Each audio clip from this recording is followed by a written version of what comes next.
Neste vídeo, nós iremos explorar como a capacidade de mudar de forma dos fungos patogênicos são importantes para que eles possam burlar as nossas defesas e penetrar os nossos tecidos. Nós iremos conhecer mais sobre os fungos dimórficos e os fungos trimórficos, além de entender um pouco mais das pressões ambientais para essa mudança de forma nos fungos.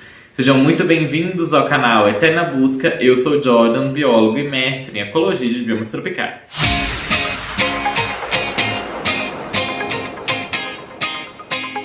O poder da mudança de forma é reconhecido há muito tempo na ficção, desde os mais antigos contos de Locke até as novas histórias de ficção científica.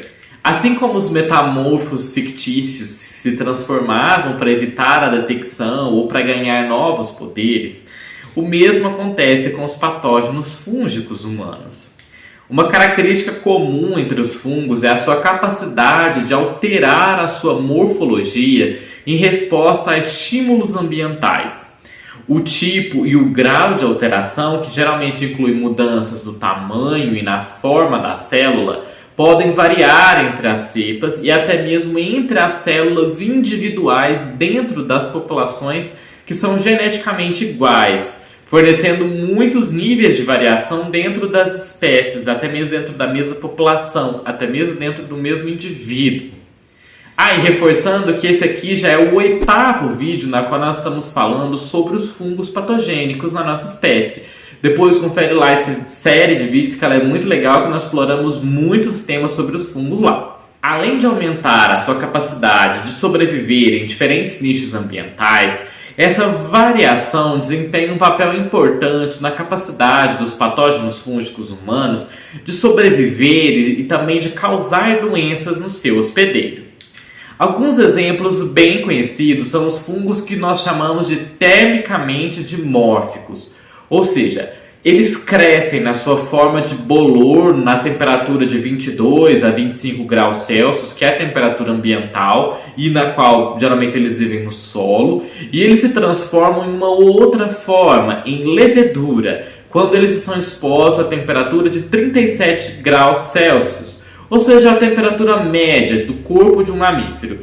E lembrando que nós já falamos de um fungo aqui muito conhecido, geralmente aqui no Brasil, que é a esporotricose, que é um fungo que dizima muitos gatos pelo Brasil, assim como é bastante agressivo em humanos. Depois confere lá esse vídeo que é bem legal e eu explico bem detalhadamente da função dele lá. E em breve vai sair mais vídeos também sobre esse fungo aqui no canal, depois não deixe de se inscrever. É importante ressaltar que alguns fungos eles são dimórficos e eles crescem como leveduras e formas filamentosas. Por exemplo, o Saccharomyces cerevisiae, que produz a nossa cerveja, ele tem essas duas formas, como está aqui nesse esquema, né? Ele tem essa forma marronzinha aqui, que é essa forma de levedura, e ele tem essa forma compridinha, que é a sua forma filamentosa. O crescimento, que é chamado de pseudohifálico, do Saccharomyces cerevisiae, escapou por muito tempo à detecção e ele requer condições ou estirpes muito específicas e por isso especula-se que também foi perdido durante a domesticação desse fungo para poder produzir a cerveja, porque normalmente é encontrada apenas o Saccharomyces na forma de levedura e não na sua forma filamentosa, que é essa forma pseudo-hifálica, que está aqui representado nessa imagem, que você vê que elas ficam todas ligadas, né, fazendo esses fiozinhos. As células diploides de Saccharomyces cerevisiae, elas se transformam de levedura em brotamento, porque normalmente a levedura é uma célulazinha só, que é diploide, né, que a gente chama de 2N, né, por exemplo. E aí ela vai começar a crescer, ela começa a brotar, aí ela tá assim, ela vai crescendo e depois ela separa e forma duas. Mas, no caso das pseudohifas, quando carece de nitrogênio no ambiente, ao invés dessas células se separarem, elas permanecem juntas e vão crescendo, brotando uma em cima da outra, porque elas trazem vantagem de estarem conectadas, porque elas conseguem explorar melhor o ambiente ao invés de serem somente uma célula única. Porém, alguns outros fungos, ao invés de eles serem dimórficos, eles são trimórficos. Ou seja, eles crescem no formato de levedura, no formato de hifas e também no formato de pseudo-hifas. E um exemplo desse fungo é a Candida albicans. Na primeira imagem, nós temos as leveduras no formato separadinho de células, e do outro lado a gente já tem a formato na qual é o de pseudo-hifa, na qual ela tem essa projeção e essa projeção não sai, ela fica juntinhas, assim, grudadinhas. Então elas vão crescendo assim como se estivessem brotando. E aqui tem vários exemplos desse ladinho que elas vão assim brotando uma em cima da outra. Já quando ela é uma hifa, ela é bem mais longa e você não vai conseguir ver essa separação de cada célula tão nítida. E ela forma aglomerados bem mais longos. Fungos simples desenvolveram mecanismos muito sofisticados para detectar e responder a sinais ambientais, ativando formas de interromper o seu desenvolvimento que resultam em mudanças coordenadas na sua fisiologia, morfologia e também na sua adesão celular. A queda crítica de nutrientes muitas vezes induz a uma interrupção do crescimento para formar esporos capazes de tolerar uma ampla gama de estresses ambientais. Aqui nesse esquema a gente tem as hifas, que são essa malha em que forma o crescimento do fungo. E aí no processo de reprodução, ele vai formar essa estrutura do esporângio, que é a estrutura reprodutiva. Lá dentro vai se formar os esporos, que são essas estruturas em que o fungo vai liberar no ambiente, ele pode permanecer no ambiente e resistir à dessecação, a uma perda de nutrientes, e até que o ambiente seja favorável para ele crescer de novo. Uma outra resposta que pode acontecer é essa mudança dimórfica que nós vimos falando, né? Originalmente o fungo era uma levedura, mas quando ele tem um ambiente adequado para ele crescer, ele vai crescer formando essa rede ramificada de células, de cadeia de células, e que vai formar o que a gente chama de micélio. O micélio está aqui nesse esquema, aqui embaixo é o micélio vegetativo que cresce dentro da área na qual ele vai crescer, que é a maioria dos fungos que a gente vê no ambiente. Tem esse micélio inserido dentro do tecido na qual ele está, fazendo esse processo de digestão, digamos assim, né? E acima do solo, por exemplo, que é o que a gente vê, que é o que a gente come, por exemplo, ali geralmente está o micélio reprodutor. Esses filamentos ramificados, eles permitem uma exploração mais ampla do meio ambiente a um custo de uma energia mais baixo do que um crescimento que não é filamentoso, que é o de leveduras. Essa adesão celular e o crescimento altamente diversificado que vai crescendo no ambiente, no substrato, promovem essa capacidade delas invadirem profundamente o substrato em questão. Normalmente, a mudança dimórfica em fungos patogênicos ela é ajustada de modo que as células se alongam ou aumentem a sua adesão junto à célula quando elas estão expostas aos seus hospedeiros. Esse dimorfismo regulado ele tem sido estabelecido como um importante fator de virulência, determinando a capacidade de invasão e de colonização por organismos patogênicos, como a Candida albicans, a Magnoporte grise, que é o brasão do arroz, é uma outra espécie fúngica que causa doença em arroz, o Ustilago aedes, que causa ferrugem do milho. O crescimento filamentoso ele é considerado uma importante resposta adaptativa que funciona de forma semelhante à capacidade de motilidade celular, que é de movimento celular que as leveduras têm dentro do sangue, por exemplo. Que é fácil de mover uma célula pequena dentro do sangue, mas num substrato sólido é mais fácil você mover quando você cresce como um conjunto, como uma hifa, do que mover como uma célula independente. E assim é mais fácil que uma colônia faminta de fungos vai procurar os seus nutrientes. A maioria dos fungos desempenha papéis benéficos no meio ambiente, mas o pequeno subconjunto pode causar infecções letais em humanos. E essas espécies patogênicas crescem em uma ampla gama de morfologias diferentes, que proporcionam vantagens distintas para a virulência.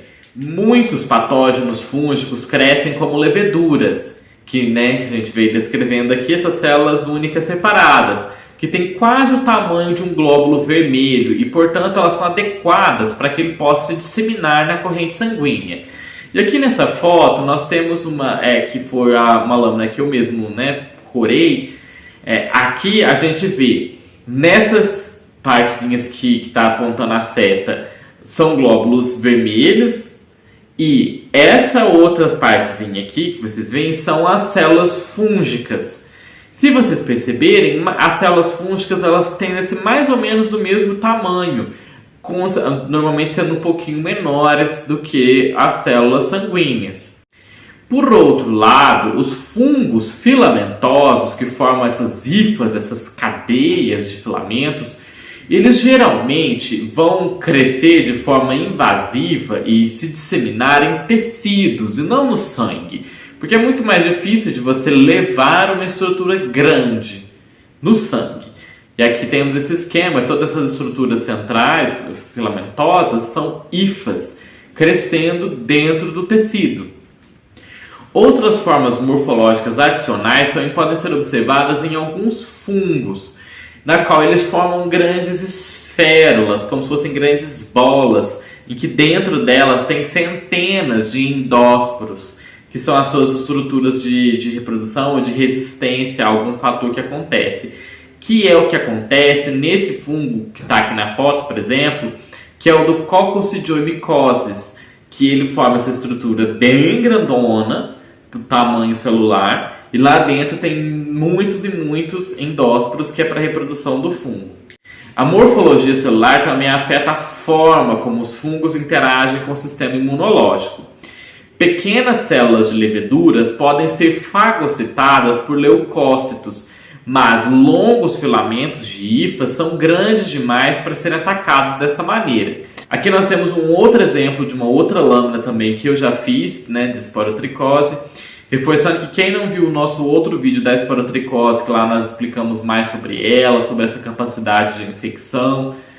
Eu trabalho na Vigilância Saúde de Ouro Preto, e no caso, aqui a gente vê nessa imagem, essas partes que estão na seta são células de leucócito, de macrófagos, que estão se alimentando de estruturas fúngicas. E dentro da estrutura da célula, que ele vai fagocitar essas leveduras, elas todas ficam lá dentro. Então é como se fosse uma única célula humana que foi lá comer todas aquelas todas aquelas leveduras. E lá dentro elas de certa forma ficam protegidas. Originalmente os fungos, o nosso sistema imune faz isso para destruir esses fungos, mas ele não consegue fazer porque esses fungos aqui no caso são resistentes ao nosso sistema imune. E é justamente que algumas dessas leveduras de espécies fúngicas desenvolveram essas estratégias para sobreviver dentro dos macrófagos. E dessa forma eles utilizam isso como se fosse um cavalo de Troia, porque como o macrófago vai circular pelo organismo, pelo hospedeiro, ela está lá dentro, bonitinha, quietíssima, e aí ela vai se espalhando pelo corpo. Os fungos eles não estão presos a uma morfologia celular, eles mudam de forma como um mecanismo que utilizam para adquirir novas propriedades de virulência no seu hospedeiro. E isso entramos agora no crescimento fúngico. Patógenos fúngicos humanos e vegetais podem penetrar no tecido do hospedeiro, e é provável que eles encontrem um estresse compressivo dos tecidos na penetração e, subsequentemente, durante o processo de crescimento invasivo. Além dessa penetração do tecido, o crescimento dentro de um ambiente espacialmente confinado é fundamental para a infecção e também para a disseminação bem-sucedida desses patógenos fúngicos. Os patógenos fúngicos aproveitam diferentes estratégias para interagir com o seu ambiente, sendo o crescimento da ponta da sua hifa como um tema bastante comum. Essa penetração do tecido do hospedeiro é crítica para os patógenos fúngicos humanos e vegetais e requer não apenas a geração de força suficiente para penetrar nas células e no tecido, mas também para se aderir à célula dos hospedeiros para combater a força que as células fazem para se permanecerem juntas. Patógenos fúngicos têm pressões de turgor geralmente bastante altas, E para esses patógenos fúngicos humanos, essa pressão de turgor excede a resistência que a célula hospedeira tem à penetração. E só para quem não sabe, pressão de turgor é o que mantém a célula naquele formato que ela tem. Aqui nós temos um exemplo de uma célula e lá dentro ela tem líquidos lá dentro. E esse líquido e outras estruturas dentro dela, né? Esses líquidos formam uma pressão para fora que mantém, que é digamos assim, reforçada com uma pressão externa contra aquela célula. E é essa pressão de turgor que mantém a célula no seu lugar, certinha. É por isso que quando há uma perda de água, por exemplo, às vezes a pele fica não mais assim íntegra, porque a pressão de turgor da pele, por exemplo, ela diminuiu, porque saiu água daquele lugar. Mas quando entra muita água, isso também pode acontecer, porque a pressão de turgor aumenta e se expande, e isso pode ser maior do que a força externa, ela acaba se expandindo. E isso acontece, né, então, quando a pessoa está desidratada ou outras situações do tipo. Ambos os patógenos fúngicos humanos, a Candida albicans e o Aspergillus fumigatus, podem penetrar ativamente no tecido hospedeiro, o que é um passo crítico no processo de infecção. Reforçando que sobre Cândida e sobre principalmente a Candida auris, que pode causar milhares de mortes ao redor do mundo, nós já temos um vídeo muito legal aqui no canal. Depois você confere lá esse vídeo anterior dessa série sobre a Candida auris, que é bem legal. Estudos anteriores já haviam revelado que a Candida albicans pode invadir células por meio da endocitose induzida pelo hospedeiro, ou a penetração ativa, que é o que nós estávamos falando antes, que aqui está esquematizado, na qual os macrófagos vão e engolem aquele fungo, e aí às vezes ela pode fazer isso ativamente e penetrar. Mas ela usar dessa endocitose é muito vantajoso, porque ela fica dentro de uma célula. A Candida albicans, essa invasão, ela pode acontecer também no epitélio intestinal, e ocorre quase que exclusivamente por meio de uma penetração ativa. Ela não é passiva, igual no que a gente estava vendo antes, do macrófago o macrófago engole a célula. Aqui não, aqui o que acontece é, como está esquematizado aqui, ó, o lúmen é a luz do intestino, então é o meio oco que tem lá dentro, por assim dizer. Essa primeira camada que vocês estão vendo aqui é o epitélio do intestino, que tem contato com essa primeira, direto com o vazio ali por onde passa o que vai passar dentro lá do intestino, né? E aqui mais embaixo a gente tem o sangue correndo aqui no meio, que é o vaso, né? Então, o que o fungo? O fungo passou lá no intestino, e aqui tem essa primeira imagem, e ele chegou lá como uma levedura.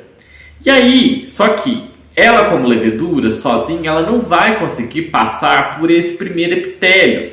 Então, o que ela faz? Quando ela se fixa lá naquele epitélio, ela começa a gerar uma alçazinha, e que vocês podem perceber que ela pode usar de algumas maneiras.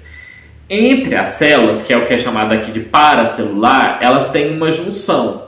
Então, o que o fungo pode fazer é se projetar entre essas células e vai descer até chegar no vaso. Outra maneira, que é o transcelular, que é o que? O fungo está lá em cima, ele desce essa estrutura para penetração, atravessando a célula até chegar no vaso. E lá ele começa a crescer as suas hifas, ele começa a ser produzido como levedura para se espalhar no sangue. Já uma outra forma é a forma de que ela pode causar lesões, em que, ao invés dele simplesmente atravessar, mas a célula ainda permanece íntegra, o que pode acontecer é que ele pode atravessar, no processo de atravessar, ele mata a célula. E aí ele destrói, faz aquela abertura e vai para o próximo até chegar ali no vaso para se dispersar também. E aí, entrando nesse padrão de crescimento dos fungos. Estudos sobre o crescimento de fungos são tipicamente realizados em superfícies que são bidimensionais, ou seja, 2D, como essa placa aqui de Petri. E muito tem sido aprendido usando essa geometria. Macroscopicamente, as colônias fúngicas 2D são circulares e radialmente estão em expansão. Na microescala, esse comportamento emerge da participação complexa de extensão apical, ramificação e fusão das hifas. De um ponto de vista biomecânico, ensaios em geometrias 2D ou confinadas permitiram medições de várias propriedades mecânicas das hifas, como seu turgor, e também a força exercida pelas hifas individualmente, assim como a sua elasticidade, entre outros fatores. Por outro lado, pouco se sabe sobre as características do crescimento das hifas em 3D. E aí uma pergunta que surge é: qual é a mecânica da interação hifal dentro de um volume? Dentro de um órgão, por exemplo. As hifas, elas têm crescimento ocasional. Quando as hifas estão em crescimento, ocasionalmente elas colidem com o lado das hifas que já estavam ali. E isso é o que é chamado de colisão direta, resultando em um crescimento paralelo, porque quando a hifa encosta, ela vai passando para o lado, ao invés de continuar. E isso é evidente nesse vídeo, que dá para vocês perceberem que quando as hifas encontram barreiras físicas, elas também podem fazer isso e contornar essa barreira física. E se você gostou desse vídeo, eu vou deixar indicada a nossa série de vídeos, que é muito legal e vocês vão adorar conferir mais detalhes sobre as espécies fúngicas. E nós falamos também, vou deixar indicado o vídeo da esporotricose detalhando mais sobre essa doença, depois confere lá. E até mais!